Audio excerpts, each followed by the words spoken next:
Yeah. This Cassidy, the hustler. You already know how I carry it. And check me out right now on Bootleg Kev Podcast. It's crazy. Let's get it. Easy. Bootleg Kev Podcast, man. Special guest in here, Cassidy. Welcome. Thanks for having me, boy. What's Listen, up with you are one of my favorite rappers, bruh. Like, when I was a kid, man, listen, I bought Split Personality. I'm a hustler. Bars, all that shit, man. you? Nah, I appreciate you, man. I always say when it comes to, like, Couldn't have did it without you. If you ain't buy it, I wouldn't have sold all them records. yo, listen, when it comes to, like, punchlines, I always say it's you and Lloyd Banks as the GOATs, man. That's hard. Yeah, man. So it's good to see you, brother.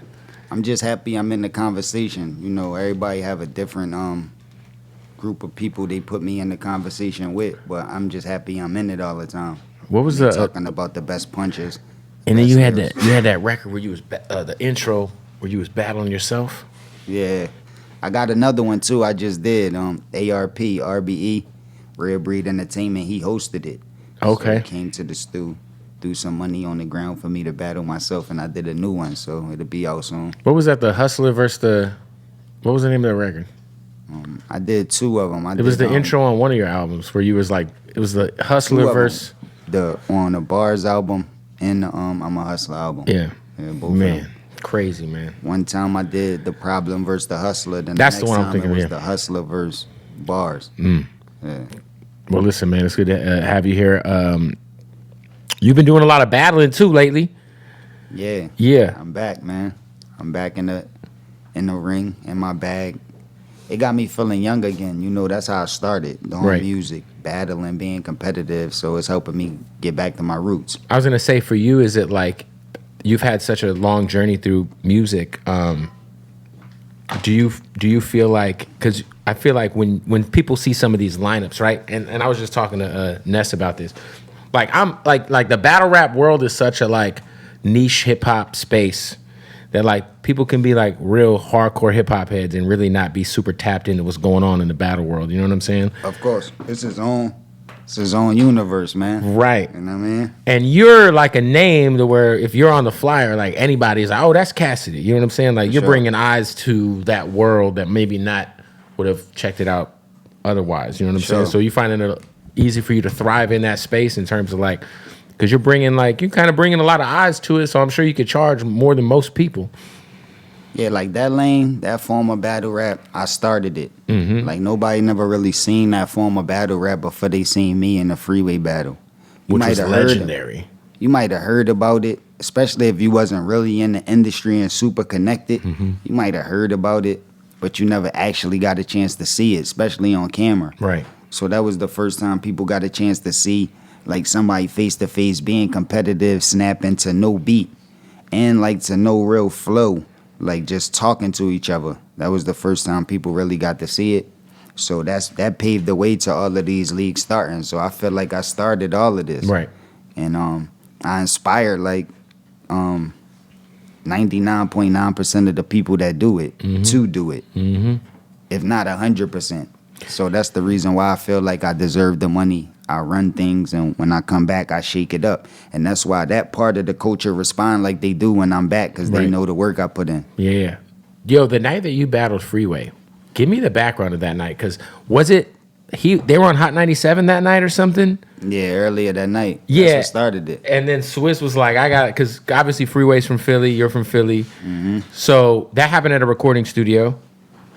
Yeah. So did you pull up knowing y'all were going to battle? And did he know you guys were going to battle? Nah, I was already in the studio, and I went to McDonald's when I heard them on the radio rapping and talking about they want to battle and anybody could get it. So they wasn't talking about me, but I felt like they was. Right. So when I got back to the studio, I told Swiss about it, and he like, all right, it don't matter. Jay-Z coming to the studio tonight anyway. So I'm just sitting around, and when Jay-Z got there, he introduced him to me. Introduced me as like him, like the next one. Yeah. And Jay-Z took offense to that. He like, what? You ain't hear my artist? I got the hottest niggas. And Yeah. that's how I started getting competitive. Hov started talking. He called them up. We called our peoples up. Next thing you know, the studio was crowded, and we battled. Oh, man. That was a legendary moment, man. Yeah. I'd heard that you guys were supposed to run it back. It just didn't end up getting worked out. Yeah, Like it was recently? supposed to be with the URL with Smack. We were supposed to do another one, but I don't know, business wise, it ain't It paying just out. didn't line up. Yeah. That's fair. Yeah, that was I feel like that because correct me if I'm wrong, but that came out. Did that video come out like right away, or was it like later on that we actually saw the video? Nah, it took some time. At Yeah. first it was on audio. Like a DJ got a copy of the tape and put it on audio. So a lot of people only, They just had it on Napster. You would like download battles off Napster and shit. I think it was even before that time, because it was on VHS tape. So the DJ put it on, CD on mixtape, and that's how people started to hear it around the world. They was hearing the audio but didn't see the visual. And it was floating around in the industry. Certain key people got a chance to see the visual, but the internet wasn't out. It was like folklore. Yeah, It was like some word of mouth shit. Like, yo, I saw this tape. Nah, that shit don't exist. Like, no, I saw it. Like, yeah, exactly. And it was no YouTube, no internet for people to really get access to it. So it was just like big on the streets and building up for a long period of time. And then when YouTube and the internet dropped and everything, then they re-uploaded it and people started getting to see it all around the world. yeah, no, legendary, man. So you take me back to obviously the Full Surface era was crazy. You had 3 great bodies of work, hit records, all of that. What was it like running around in Arizona with DMX and Swiss Beats in the early 2000s, bruh? Yeah, it was dope, man. It was fun, man. For people who don't know, Swiss Beats had kind of like planted his feet pretty heavy out in AZ. He was a part owner of like a car dealership, a nightclub. That's at the same time DMX is out there. And it was a lot of energy out there. And I'm from AZ, so I got to ask, like, because I know you were out there a lot. Yeah, it was a lot of energy. I liked it. I mean, I was from Philly, man. So you've been to Philly. You see how it. I just told Ness, I've literally just rode a train through Philly from Yeah. DC to New York. And I was telling him how we stopped in Chester at like one of the stops. And I looked outside and I was like, what the fuck? Where are we at, bruh? Yeah. Well, if you ever go to Philly, I mean, it's some nice parts, but the majority of the parts is like a big difference from Arizona. So Right. when I got over there and I seen how people living, how nice it is, and Right. you know what I mean, how dope it was, and plus I'm out there working on my music, so I got a different type of reception. Mm-hmm. So I was loving it, man. Swiss had the club, I was performing there, it was lit, it was turned. What was So I like being around excited. DMX during that era of X? Because that was like, he was like in the desert with them ATVs, heavy, man. Yeah, I actually went back to Arizona too, like for my third album. After I fought the case and I came home, I started working on a new project. I went to Arizona to do that before the accident. And that was the last time I was like really around X. Went to his crib, brought Dr. Benjamin to his house. Now Dr. Benjamin was in the Belly movie with him, preaching to him and all of that. So then I bring him to X house and we all vibing out, chilling. And it was dope, man. X was in a positive zone. I was liking how he was, Right. carrying it at that time. And one of the memorable moments is when he showed me this giant scorpion. We was riding past. He was on a 4-wheeler. We was in the car. He was leading us back out to the road to leave. And then he turned around. And he said, yo, y'all want to see a scorpion? And we like, yeah. And he took a rock and he threw it down. And it like made the scorpion tail come off, and he picked it up like this, and the poison was dripping, and he like, look. And that's I heard his crib was like in carefree, like deep, like. Yeah, and that's how I remember them. Like, he was just like, he ain't give a fuck about nothing. He was just wild, but a good dude. So that's sure. the last memory I remember with X in Arizona. Yeah, busting the scorpion stinger off and. Yeah, with Dr. Ben, him and Belly, and the whole vibe. It was super dope. Yeah, man, it's crazy because you've been a part of some historical movements in hip hop, man. So it's dope to kind of see you get this battle run in you. That's like you're like one of the it battlers now, and you're kind of like helping carry the scene now. So, I feel like it's just good to see, man. For you, how are you adjusting? Because you've been through so many eras of this music shit. Like, how do you adjust with the new wave, with a world in which TikTok is a big part of what breaks, and there's not a you have more of a direct line of communication with your fans now. You know what I'm saying? Are you feel like you're adjusting to the new era of this shit like pretty well? Yeah, I mean, I don't gotta adjust. I'm living through it. You know what I mean? So, and I'm not stuck in my ways. Like, I'm not stuck in the old ways or the old form of doing business. Like, I move with however things are going. Yeah. And I got a team. I got sons. You know what I mean? Sons, a son that's 19, a son that's 14. Like, they like super into technology and the new waves and what's going on. Yeah, so they put me on. I got a team myself that I do music with that's all different ages. Like, you know what I mean? And all different places in their life that be putting me on. So that's how I'm able to stay on top of things. And I make sure I just stay on top of being dope and being a rapper. Yep. I got a team of people that'll figure out how I stay on top of technology. For you, give me your top 5 punchline rappers ever. Let's exclude you because you're in that. I got you as top 2. I told you, but who's in the 5? Who got the best punchlines in hip hop history, man? Outside of yourself. Lord Finesse. Big L. Of course. Cannabis.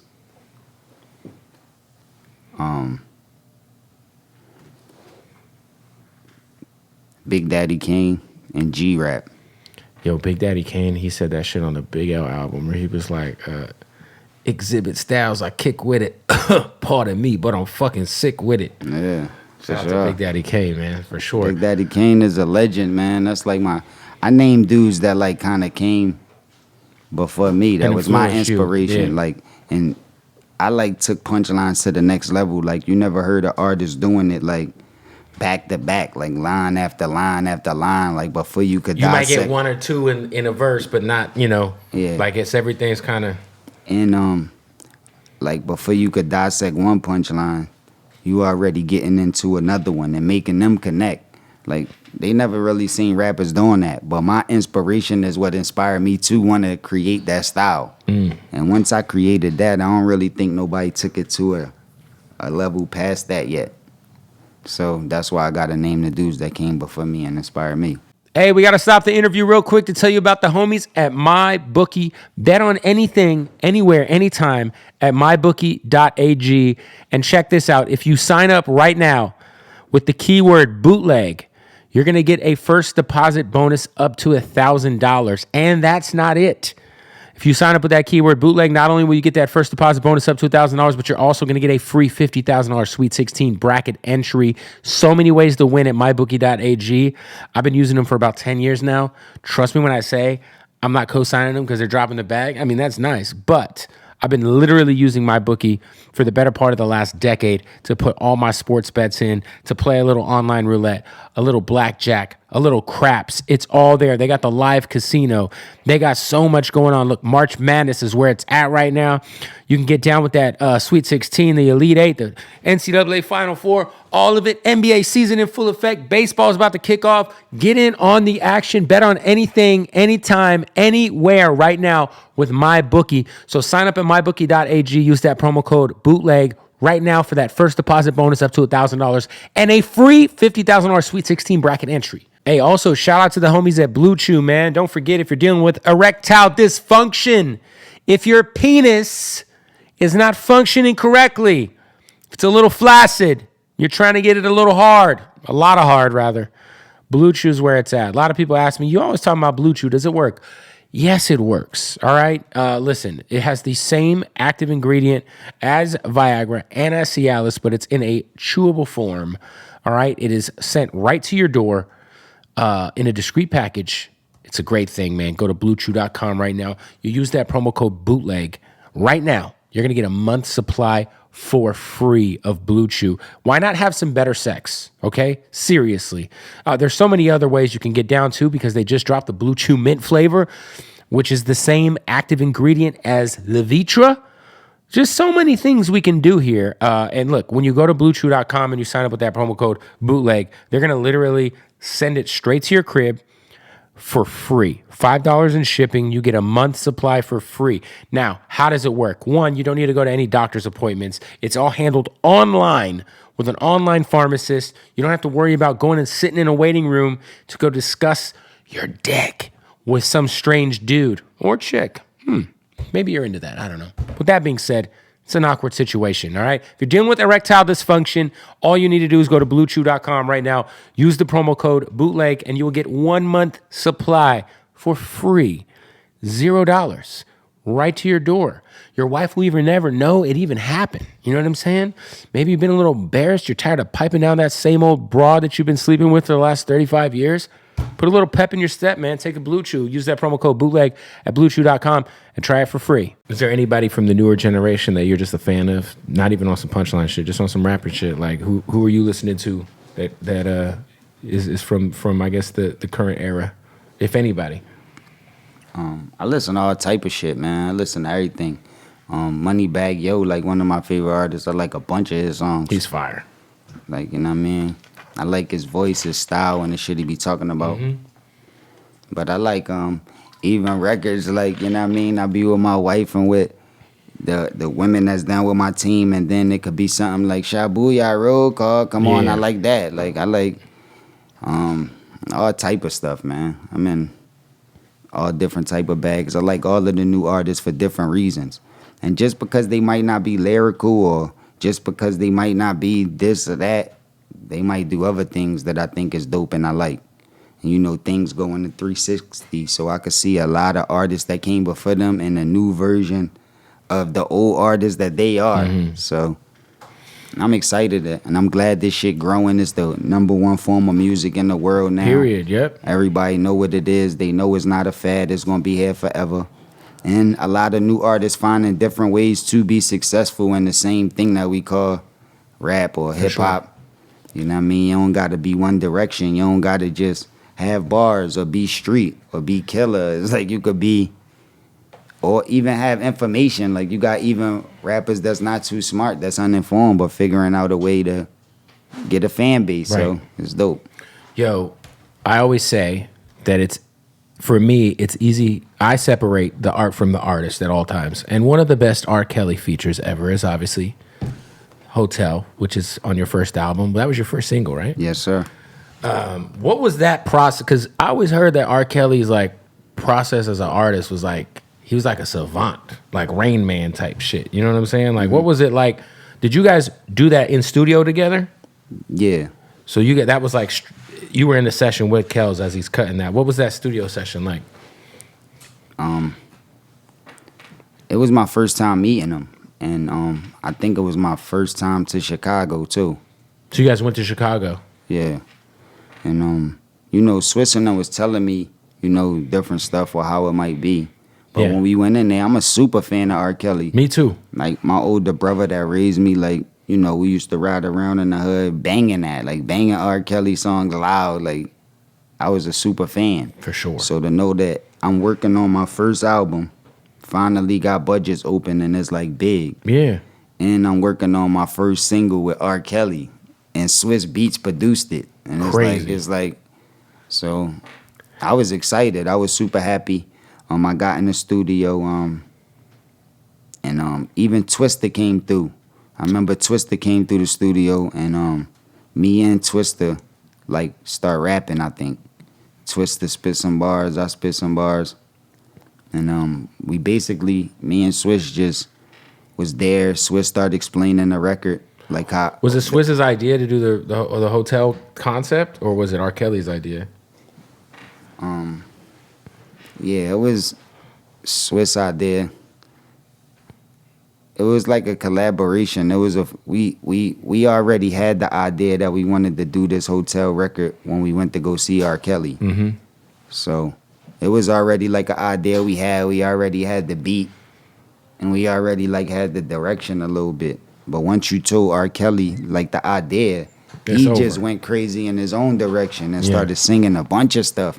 He went in the booth and went crazy and started doing a lot of things that we could have used for a hook. So he was just cutting melodies off the top of his head type shit? Yeah, we just chose that little piece that you know as the hotel chorus now. Mm-hmm. but he did a lot of different parts and a lot of different other versions of hooks. Like we did the remix too off the same session. So it's just parts that I told you he did that we didn't use. Just for the remix. But there's so many ladies. Like he just went in different bags. He creative, man. The nigga talented. I forgot to tell you too. Before he went in the booth on the hotel beat, it was like a beat tape playing of like 30 beats just playing back to back. And he wouldn't say skip none of them. He wouldn't be like, I don't like them or nothing like that. It's all like Swiss soon. beats? No. I don't think they were. Just someone else's just beat CD. Just to see beat CDs playing. Yeah, it wasn't Swiss. I don't know who. Right. But it was just a tape playing, and every beat that come on, as soon as the beat dropped, he was singing a dope record to it. Shit sound like a smash hit. Every one. It's like right off the top, he'll hear it while the intro on, and as soon as the beat drop, he starts singing some fire shit. Like, and he did that shit to every beat. Like, he kept doing it. So I'm like, yo, this nigga is not regular. No, he's not normal. Like, yeah, he different. I think back to one of my favorite records that was more like an album cut. You had a record called 6 Minutes. It was you, Wayne, and Joel's, right? Or was it? Is that right? I wish I got go back on the last question. Sorry, I wish I got a chance to like bust it up with him more, like really. Did you R. Kelly? Yeah, what type of dude he is, because we never really got a chance to. What was the video shoot like? No, it was the first time I met him, and then the second time I met him was the video shoot. Yeah.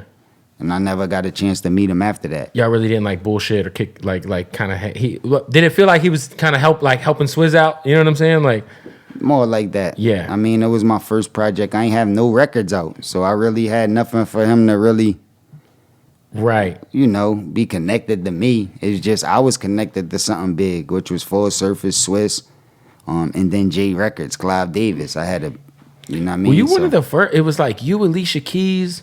Who else was on J? Wasn't Baby Bash on J Records? Mario was on J Records. Yeah, I feel like you were one of the first people. I feel like it was you or Alicia Keys where I first saw J Records pop up. Yeah, I was one of the, first artists, especially rappers. Yeah, you know what I mean. Yeah, but I feel like I was super excited because I had heard your mixtape shit. Or I heard you on some mix because I used to sell mixtapes at the swap meet. That's how I got my name when I was like 15, 16. So like, I remember just like I think it was some Funk Flex shit you did. There was like a random Funk Flex mixtape, and he wasn't doing a lot of mixtapes, but you had a verse on a mixtape that Flex was on or something, and I remember just hearing like 2 or 3. Me and my best friend Ramses, like, yo, this guy, man, that's what we couldn't wait for that first album, man. It was crazy too. Yeah, I was super prepared. I was like battling in Philly for years on this radio show called The Cypher. So by the time I got signed, I was already ready. And then it took years for me to actually go from getting signed, because I got signed to Rough Riders first when I was 17.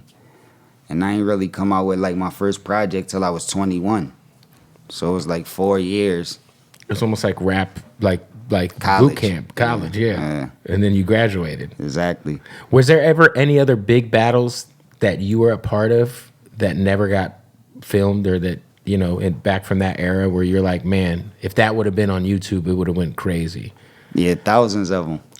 Who else did you go up against that you think, obviously in hindsight, it would have been nice if you recorded them, but. Yeah, them battles that I did was like over 20 years ago. Right. So I don't be liking to bring them up. It was a long time ago. What I'm saying? Yeah. I forgot about a lot of dudes that didn't hold no weight, and then the ones that did that I might remember, some of them is still like active trying to do stuff, or might have moved on and don't want to bring that up. So I don't really want to. I'd rather somebody else do it. Somebody else say, yo, I was there and I seen Cass kill this person, but it is tapes around and there's a bunch of people that was there, so I'd rather just go like that. I brought up that 6 Minutes record you had with Wayne.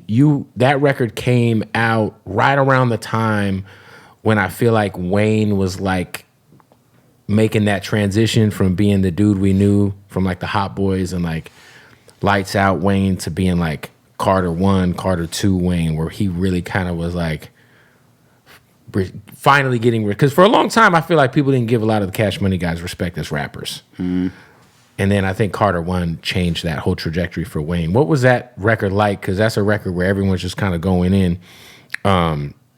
What year was that? Was that 06? What, 6 minutes when that came out? Because that was on your second album? Yeah, so 05. Yeah, 05, 06. So yeah, that's like legit, like right after Carter 1. So what was that like? Did you guys get in for that? Was that like a very competitive session? Yeah, he came through. I was in New York, and Wayne came through. I was in the studio with Fab a lot back then. So, Yeah. you know what I mean? Fab came through the studio. Also so, an amazing punchline rapper. Some of the greatest lines ever, for sure. Shout out like, to we Fab. really locked in. We wasn't really, like, sending records or nothing like that. Like, they came through the studio. We really locked in and made it happen. And I was the one that put that record together. Like, it wasn't like a label thing or something like that. Like, Because you were tapped in with what was going on with Wayne, yeah. Yeah, and I knew Wayne was rapping at the time, and I knew that Fab was rapping at the time. So if all of us came and went crazy like that, no hook, it don't gotta even be about no hook, trying to make a hit record. I know we could do that. That's easy, but just talking about spitting. And I knew that'd make a mark, so that's why I wanted to put that record together. Is that a competitive session? Like who's like I can only imagine, because you know nowadays people send records out. You hear a verse, you put your verse on it, you send it back. I can't imagine all three of y'all in there just rapping. Yeah, I think ever since I came out, I just changed the trajectory of how shit was going. Like, I made it more competitive, made you had to be more lyrical, made you have to have more punchlines and lyrics and piece up more syllables just to sound like you was spitting. Right. Because before you ain't have nothing else to compare it to, but when you could listen to me doing it like this, if you supposed to be lyrical, you gotta be doing it to a certain level. So around that time I came out, you started to see a lot of people change. More punchlines, piecing up more syllables, changing their flow. Not trying to be exactly like me, but knowing that you had to go in that direction to be successful. Yeah, for sure. I mean, at the time. You guys also kicked, I feel like there was that wave after I'm a Hustler where everybody wanted that same type of hook. Yeah. And then Bring 'Em Out came out. Because I'm a Hustler was first. Yeah. But you kicked off like a whole second wave of like everyone hitting Swizz for like the Jay-Z sampled like hook. Yeah. I'm a hustler, and I feel like it inspired a lot. Like, even the 50 record, I get money. Yeah. Like, it's like the same drums, the same bounce, the same beat. The same concept. There was a lot of records like that. Yeah. It might not have been a Hove sample, but there were like I feel like that record kicked off like a little mini era for sure. Yeah, for sure. Hey, we got to stop the interview real quick to tell you about our family at Odd Socks, baby. That's right. Shout out to Odd Socks. Little Godfather sock right there. Craziest licenses in the game, the most comfortable socks, period. And if you go to oddsocksofficial.com right now, use the promo code Bootleg, you're going to get 20% off at checkout. Now, they also got the underwear going on. These are some Street Fighter draws. Let's pop these boys open. Let's check them out. Oh, yeah. Oh, yeah. Little Chun-Li versus Blanco. What? Amazing. Do you like Yoo-Hoo so much that you'd wear Yoo-Hoo on your feet? There's people running around out here with goddamn hot Cheeto jumpsuits right now, so of course you would. Shout out to Yoo-Hoo. They got crazy licenses. We already mentioned Street Fighter, Coca-Cola, Pepsi. Yes, they got the both there. They got Pepsi and Coca-Cola. They also got Scarface, Breaking Bad, WWE. So many dope licenses. Plus their Odd Socks Basics line, which are these, just kind of the normal socks. In my opinion, are the most comfortable socks I've ever put on my feet. I promise you, you got to go to oddsocksofficial.com right now and use the promo code Bootleg. Save 20% off your entire order, all right? So go do that, oddsocksofficial.com. Also want to give a shout out to our family at Hardin. That's right, Hardin, the craziest dispensary you've ever walked into in your life. Hardin Las Vegas. You got to pull up, follow them on Instagram, Hardin_Las Vegas. You see the hat, you see the logo. Shout out to the family at Hardin. If you're in Vegas, you got to stop off. You got to go pick you up some weed. It is legal in Vegas.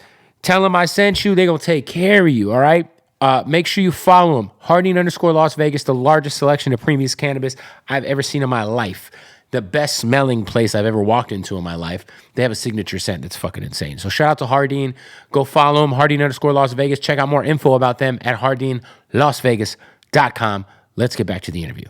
What is your writing process like, man? Because you are such a prolific writer. You come up with these concepts. You come up with these bars that are so fucking crazy. So for you, is it off the top? Are you cutting melodies first? Or are you in your phone writing? Like, what is your writing process like when you're cutting records? I've been writing for so long, and I make so many records. All the above. Like, I could do it all. I got wild ammo on my phone, my computer, in my book bag. I got like 5 rap books. Sometimes I never wrote. I just kept it in my head and went and laid it. Yeah. People done witnessed me do it all different type of ways.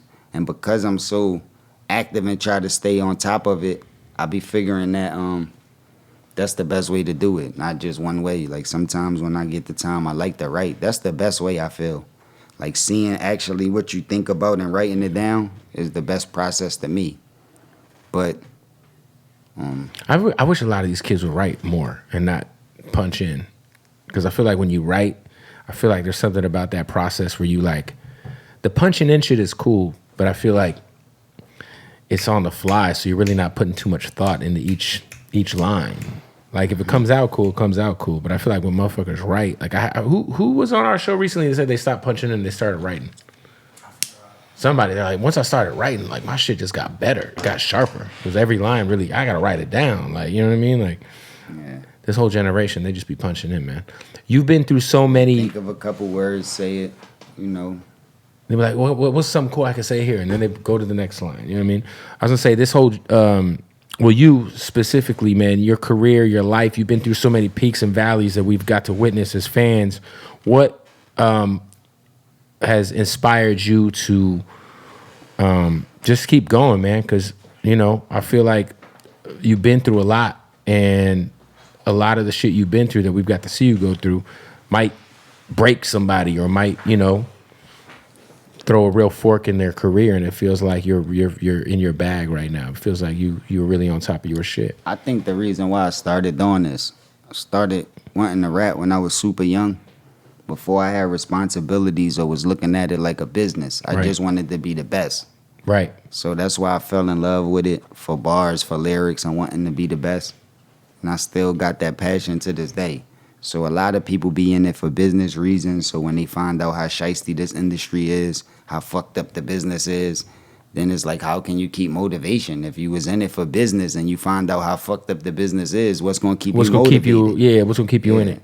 If you got in it for look like the other rappers or wear the jury, and you find out that a lot of them fucked up, a lot of the jury fake, or even the ones that's real, the jewelers getting over on niggas, and you start finding out all the behind the scenes details, everything don't make you had to drive like when you were a kid and uninformed. Mm-hmm. But the reason why I wanted to do it is still valid. Like, I want to be the best. I like to impress people with what I think about, like how I'm able to just come up with thoughts, write it down, or say it and impress people. That's what I wanted to be the best at, so that's what motivate me to keep going. And no matter what I do, like no matter how much money I get, no matter what position I'm in or how my life go, I'ma still have the passion to do that. Like whether it's my career and I do it for a business, or it's just like a hobby, something I do for fun, I'ma still always do it because it's rooted in passion. Yeah. That's like Kevin Durant always says, man, I just want to hoop. Like I would be hooping if I wasn't getting paid. Like, it's my love, you know what I'm saying? For sure. Music wise, what do you got on the way? Are you because I know you got the battle shit going crazy. You just had it. Did you just battle, or you were at the battle this weekend? Did you have a battle this weekend? Nah, I just was hosting. I'm hosting a lot of these events. Hosted the RBE event, a Smack event. Just hosted this event, Create For You, that they put together. So I missed the podcast. I'm doing media and hosting to get more attention on battle rap, to make it better for the battle rappers and for myself when I do finally come back and battle. But I ain't set up the actual battle, the name yet to tell you. But I'm in negotiations with a lot of people, so hopefully I have like at least 2 battles this year. Hopefully. Fire. But what about are like on the music tip? Are you working on anything? Oh yeah, my new project I feel like is the best project of my life.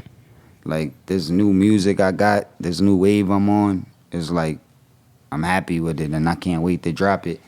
I'm just independent and doing everything from the muscle, and because I feel so good about this project. I just wanted to be perfect, so I got some little finishing touches I got to put on it before I release it, but it's coming ASAP.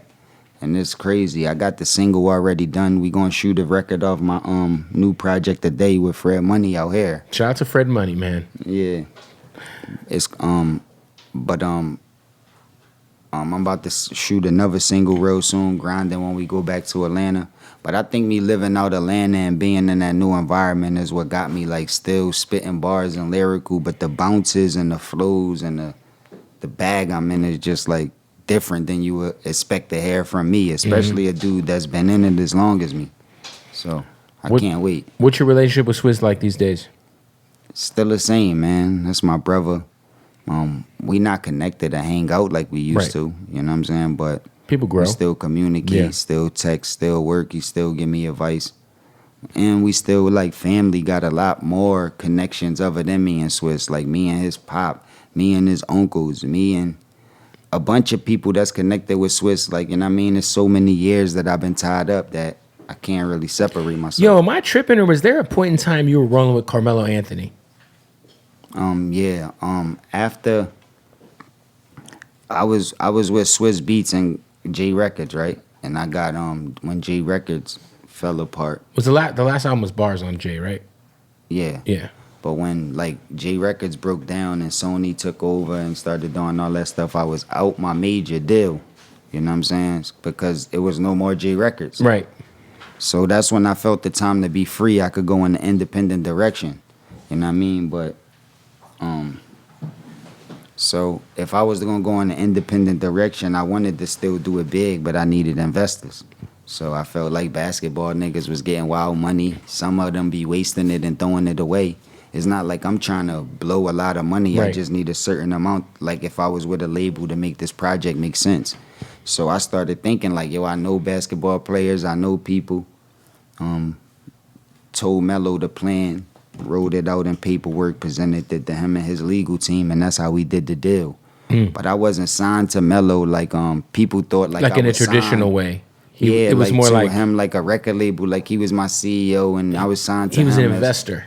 Exactly. Yeah. That's what it was. Oh, that's dope. Shout out to Melo. It was so many rappers who had Amari Stoudemire had a label. When who else? Melo. KD had a label. KD's working on an album with 38 Special and Ransom right now. It's crazy. When you see guys like I think all these sports dudes that's getting to the bag should have labels, man. why not? You know, make these artists, you know, be able to get loans or invest, like, you know, get the opportunity to get the loans they need to be successful from different places other than what's available now. When you see guys like 38 Special and Ransom who have also had 15 years plus in the game, and they've been able to kind of have a renaissance of their career where they're connecting and building these like hardcore fan bases. Like, does that shit, when you see shit like do you pay attention to those guys and like kind of, because I feel like those guys and their business model is something that, even like the Griselda business model is something that, like, you know, a lot of artists can kind of take note and take advantage of, because you have some hardcore fans. For sure. And you got fans who would put the money up if you. I just was with him in the house last night, 38 Special. So yeah, I got a chance to meet him. We was in the house together. He had a show and event out here last night. Y'all gotta get a record in, man. For sure. That'd be crazy. Who's on the new project? That's almost done. That project's not finished yet, right? Yeah, and It's all almost. the features not done yet. Okay. Like the main major features I'm gonna get at the end. You know, that's when you gotta shake and move to make it make sense. So I don't want to shout them all out, but I got records with E Ness already. Shout out to Easy, Ness. the block captain from Philly. Lil Flip, Drag On, Jag from South Central out here. Jack's hard. Fred Money. Wait, you've been working with Jack for a long time. Yeah, for sure. I feel like I heard of Jag like I did hear Jag through you. Yeah, for sure. Yeah. I think I told him that too. I was like, bro, you're the same Jag who used to roll with Cassidy? He was like, yeah, man. Yeah, Go Gang, man. Mayhem Music, Larceny Family. He been down forever, so I got a record with him and Jag on the project. This kid named Poison Ivy singing the chorus. It's like a single, big record. Fire. All right, well, look, hopefully you get a couple battles in before the end of the year. Would you ever consider launching your own battle league? Nah, like it was I came out here to host the battle I told you about. Daylight was battling this MMA fighter named King Bao. But they put together a pretty nice card, and a bunch of the battle rappers ain't even show up. So the main battles that people really wanted to see on the pay-per-view couldn't even go down because the battle rappers ain't show up. But they already got advances. They already done booked flights. You don't even want to deal with all that hotels. shit. Yeah. It's like, man, and I can't take it like how some of these league owners do and might blog about it or be like going back and forth. It's like, man, if I spend my money and I make something happen, niggas gotta definitely be there. Or it's gonna be like issues. I'm just not cut for doing that. Yeah. I'd rather play with other people's money. Like I'm out here, I'm giving back to the culture, I'm the energy. Like the biggest thing that happened with this event so far was the face-offs I did. But I want to give my energy back, but not feel no type of way when I hear about artists not coming out. Like, because it's not my event, I didn't invest. It's like, it's fucked up for the culture, but I don't feel as bad because I'm not losing. I'm right. You're like, hey, yo, I got I'm good. Yeah, I'm still getting paid. Yeah. And even when these other leagues book me, it's a big event for the undercard battlers that's coming under me. They get an opportunity, but it's not my money. So however it go, it's how it go. I just know what I'm going to do. You know what I'm saying? So I would have to get a different type of bag myself or a different type of investors or something like that to be able to pull something like that off. But I wouldn't invest my own money into starting a league. Yeah. Well, listen, man, I appreciate you pulling up. You're a legend, bro. Thanks for having me. We're going to have you freestyle too, but we're going to do a separate YouTube video for that. New music soon. New music ASAP. ASAP. Go follow him online, man. Cassidy. Appreciate you, brother. Thanks for having me. Yeah.